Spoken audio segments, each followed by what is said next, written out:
Assalamualaikum warahmatullahi wabarakatuh.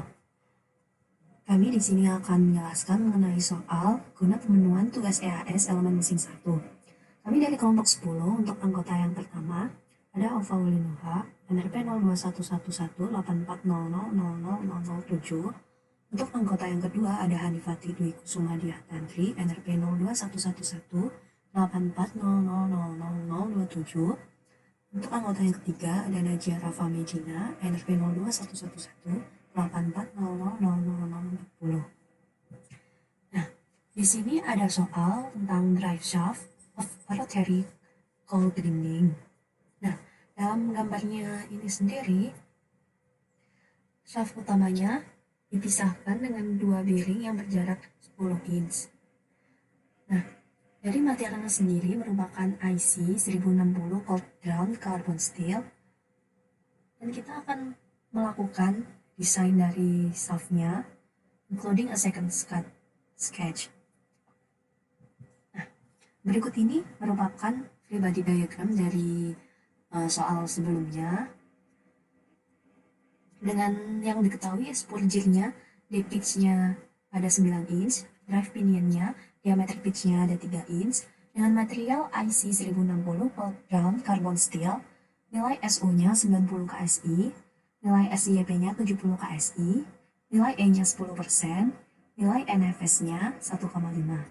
Nah, bisa kita lihat di sini dipisah 10 inci dengan yang kecil 1800 rpm dan yang ini 600 rpm. Nah, free body diagram tersebut disederhanakan menjadi seperti ini.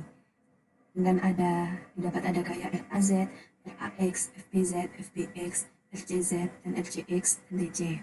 Selanjutnya kita akan melakukan perhitungan pada torsinya dengan rumusan TC sama dengan P per N. Untuk nilai N-nya sendiri, 600 rpm akan kita ubah menjadi radian per second, didapatkan 62,832. Untuk P-nya sendiri ada 100 horsepower, yang akan diubah menjadi Newton meter per second, didapatkan 74.570. Lalu untuk selanjutnya, nilai P dan N-nya kita masukkan ke dalam rumusan sebelumnya, sehingga didapatkan nilainya 1986,82 Newton meter. Atau juga bisa kita ubah menjadi 10.504,24 lbin.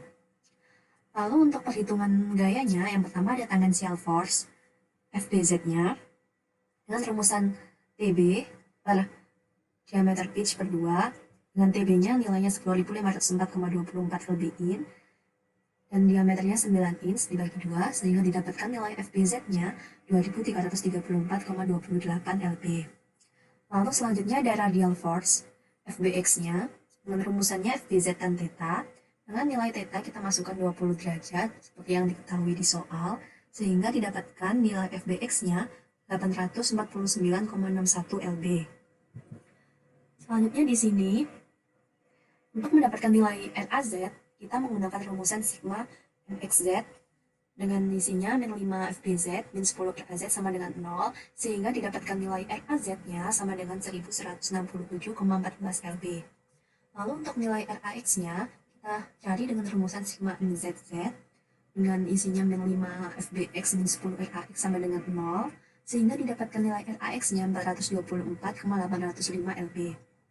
Lalu selanjutnya untuk nilai RCX-nya, kita cari dengan sigma Fx sama dengan 0, dengan penjabarannya RAX ditambah FBX ditambah RCX sama dengan 0, sehingga dapatkan nilai RCX-nya 424,805 lb.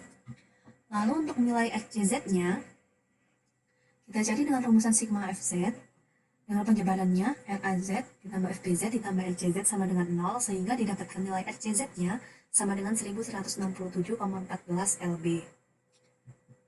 Nah, selanjutnya kita masukkan gaya-gaya yang sudah didapatkan ke dalam FBD yang ada, sehingga di sini bisa kita lihat nilai RAZ-nya 1167,14 lb, nilai RAF-nya 424,805 lb, nilai FBZ-nya 2324,28 lb, nilai FBX-nya 849,61 lb, nilai RCZ-nya 1167,14 lb, nilai RCX-nya 424,805 lb, Nilai TC-nya 10.504,24 lbin.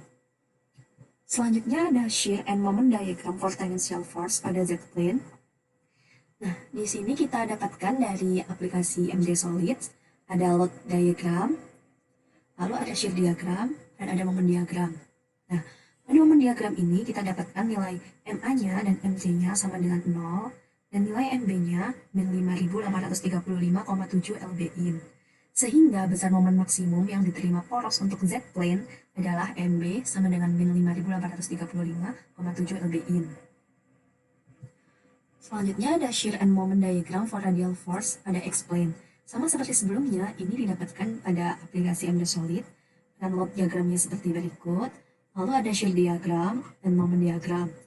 Nah, pada moment diagram sendiri, nilai MA dan MC-nya sama dengan 0, dengan nilai MB-nya min 2124,03 lbin.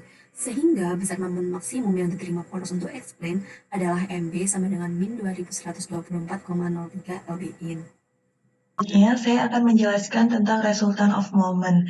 Dari diagram momen yang telah didapatkan di slide sebelumnya, itu kita tahu bahwa di titik A dan di titik C, baik di Z-plane maupun di X-plane nilainya itu 0. Sehingga resultan momen di titik A dan di titik C didapatkan nilai 0.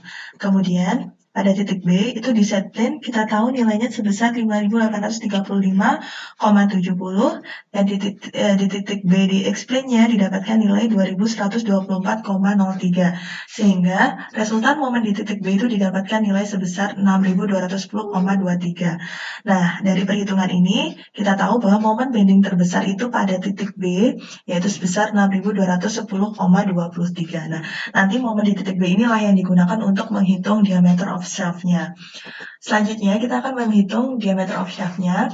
Jadi, pada soal tadi diketahui bahwa material yang digunakan itu adalah material IC 1060 cold round steel, dan pada di tabel 3.3 ini diketahui bahwa ultimate tensile strength-nya untuk material ini itu sebesar 90, dan yield strength-nya itu untuk material IC ini sebesar 70.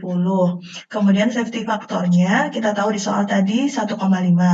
Momennya tadi yang momen di titik B tadi yang kita gunakan itu sebesar 6.210,23, dan torsi yang sudah dijelaskan di slide sebelumnya itu sebesar 10.504,24. Nah, nanti untuk menghitung diameter of shaft-nya kita menggunakan rumus DET Soderberg. Nah, dari rumusan ini kita tahu SJP sudah kita tahu. Safety factor kita tahu, nilai diameter nanti kita cari, kemudian nilai moment range juga kita sudah tahu, nilai torsi min-nya kita juga sudah tahu. Yang belum kita tahu adalah nilai SE-nya. Nah, nanti nilai SE-nya kita cari dengan rumusan ini. Rumusan ini didapat dari buku Dutchman. Jadi di buku Dutchman dijelaskan untuk mencari nilai SE itu pakai rumus ini. Kemudian dari nilai ini kan kita belum tahu nih nilai CR berapa, CS berapa, CF berapa. Nah, ini kita cari satu persatu. Yang pertama kita cari dulu endurance limitnya. Jadi endurance limitnya itu 0,5 dari ultimate tensile strength-nya, sehingga didapat 45.000 PSI. Kemudian reliability faktornya kita dapat nilai 0,8688. Kemudian size concentration faktornya kita dapat nilai 0,85. Surface finish-nya kita dapat nilai 0,75. Weld correction faktornya kita dapat nilai 1, dan fatigue concentration faktornya kita dapat nilai 1,6. Sehingga nanti nilai SE-nya kita dapatkan sebesar 15.577,32 PSI. Nah, kita udah tahu semua nilainya SJP, N, SE, MR, TM, udah tahu semua. Kita bisa cari nilai diameternya. Nah, ini kita cari nilai diameternya menggunakan Excel, didapat nilai 1,52, 1,25, dan 0,40. Nah, ini ada catatan khusus. Jadi, untuk titik B dan titik C ini, penghitungan diameternya itu menggunakan rumusan DET Soderberg ini. Tapi, khusus di titik A ini, dia tidak menggunakan rumus DET Soderberg. Karena pada titik A ini, momen dan torsi yang bekerja itu 0. Sehingga jika kita masukkan ke rumusan ini, nanti diameternya dapatnya 0. Dan itu tidak mungkin terjadi. Sehingga pada titik A ini, kita menggunakan rumusan ini. Akar 16, akar 3NF per 3Pi SF. Rumusan ini didapat dari bukunya Jack A. Collins yang berjudul Mechanical Design of Machine Element. Jadi di buku tersebut, di example 8.1 itu ada kasus, salah satu titik shaft-nya itu momen dan torsi yang bekerja itu 0, sehingga dia menggunakan rumusan ini. Nah, ini nilai SF-nya itu didapat 0,85 dari endurance limitnya, sehingga didapat nilai 38.250 PSI, dan nilai F-nya ini didapat dari resultan gaya yang bekerja pada titik A tersebut. Jadi di slide awal tadi sudah dijelaskan gaya-gaya yang bekerja pada tiap titiknya. Nah, pada titik A ini dicari resultan gayanya. Didapat nilai 1242. Sehingga kemudian kita masukkan di rumusan ini, kita dapat diameternya 0,40. Jadi diameternya shaftnya itu ada di titik A 0,40, di titik B 1,52, dan di titik C 1,25 inch. Itu diameter yang kita dapat untuk shaft kita. Kemudian kita menghitung slope and deflection-nya menggunakan MD solid, didapatkan pada X-plane itu defleksi maksimum terjadi di titik B sebesar 0,00229. Dan ternyata defleksi yang kita dapat ini masih cukup aman karena recommended limit-nya itu sebesar 0,05. Nah, nilai recommended limit ini kita dapat dari rumusan ini. Jadi ini rumusannya kita dapat dari salah satu buku yang mengatakan bahwa recommended deflection itu dapat dicari menggunakan rumus ini. 0,0005 dikali panjang shaft kita itu 10 inch atau sebesar 254 mm, sehingga recommended limit deflection-nya itu sebesar 0,05, dan deflection maksimum pada titik B ini masih di bawah 0,05, sehingga masih aman. Kemudian pada set plane juga ternyata defleksi maksimum pada titik B sebesar 0,04983, dan nilai ini juga masih di bawah 0,05, sehingga masih aman. Selanjutnya adalah calculation angle of twist yang dilakukan untuk mengecek rigidity dari shaft yang didesain. Untuk menghitung angle of twist digunakan rumus theta sama dengan 584 mt L per G D pangkat 4. Ini didapatkan dari buku Design of Machine Elements. Nah, untuk nilai MT sendiri itu adalah torsional moment yang sudah didapatkan dari perhitungan sebelumnya adalah 10.504,24 pound inches. Kemudian kita konversikan ke dalam satuan Newton per milimeter, menghasilkan 1839,57. Lalu ada L atau panjang dari shaft, itu ada 10 inci, jika dikonversikan menjadi 254 mm. Lalu ada D atau diameter dari shaftnya, ini ada 1,52 inci, jika dikonversikan menjadi 38,608 mm. Kemudian ada G atau modulus of rigidity itu didapatkan dari tabel dari material IC 1060, didapatkan 79.300 Newton per milimeter kuadrat. Jika angka-angka tersebut dimasukkan ke dalam rumus, akan menghasilkan nilai theta 0,00155 derajat. Kemudian kita dapat menentukan maksimum angle of twist dari shaft yang kita desain itu dengan menggunakan software MD Solid. Tadi dengan nilai yang sama, untuk nilai torsi 10.504,24 pound inches, lalu outside diameternya ini 1,52 inci, dan shaft length-nya 10 inci. Lalu berdasarkan perhitungan sebelumnya, nilai shear stress yang didapat adalah 500.000 megapascal, dan untuk nilai shear modulusnya, kita lihat lagi pada tabel, untuk material IC 1060 didapatkan nilai 80 GPa. Maka jika kita compute nilai-nilai yang sudah kita masukkan tadi, akan menghasilkan nilai 4,71 untuk twist angle-nya. Dari hasil perhitungan menggunakan MD Solids yang tadi kita lakukan, itu didapatkan maksimum angle of twist-nya ini sebesar 4,71 derajat.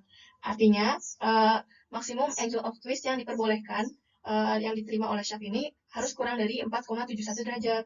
Sedangkan dari perhitungan menggunakan rumus sebelumnya, untuk nilai angle of twist yang diterima pada shaft ini sebesar 0,00155 derajat. Artinya angka tersebut itu masih kurang dari maksimum angle of twist, sehingga dapat dikatakan shaft yang kita desain ini aman. Selanjutnya dilakukan pengecekan pada critical speed dari shaft atau putaran kritis. Nah, ini dapat diperoleh menggunakan rumus berikut, yaitu putaran kritis sama dengan 60 per 2pi akar G dikali sigma MIYI per sigma MIYI kuadrat. Agar lebih mudah, kita dapat menggunakan tabel seperti ini. Di sini kita memakai nilai weight sama saja dengan mass. Nah, nilai weight ini diperoleh dari 76,81 dikali PI. Lalu untuk nilai YI itu adalah nilai defleksi yang sudah didapatkan dari perhitungan sebelumnya. Nah, ini tinggal kita masukkan saja 60 per 2pi, jadi 9,549. Lalu nilai gravitasi kita memakai 9,81. Lalu untuk sigma WI YI-nya ini dibagi per tiap segmen, ini untuk segmen A, ini untuk segmen B, dan ini untuk segmen C. Jika kita hitung, akan mendapatkan putaran kritis yaitu 2555 RPM. Angka ini maksudnya adalah shaft tidak boleh berputar dengan nilai yang sama dengan putaran kritisnya. Karena jika itu terjadi, shaft akan mengalami resonansi yang akan membahayakan shaft tersebut saat beroperasi. Berikut adalah ilustrasi 2 dimensi dari shaft yang didesain. Untuk diameter A adalah 0,4 inci. Untuk diameter B adalah 1,52 inci. Dan untuk diameter C adalah 1,25 inci. Dengan panjang total dari shaft adalah 10 inci. Berikut adalah ilustrasi 2 dimensi dari shaft beserta bearing dan spur gear. Untuk bearing dipasangkan pada segmen A dan segmen C, dan untuk segmen B dipasangkan spur gear beserta pinion dengan diameter pitch pada spur gear adalah 9 inci, dan untuk pinionnya diameter pitch-nya adalah 3 inci. Kemudian dengan menggunakan software SolidWorks didapatkan ilustrasi 3 dimensi dari shaft beserta bearing dan spur gear sebagai berikut. Sekian presentasi dari kelompok kami, kurang lebihnya mohon maaf. Terima kasih.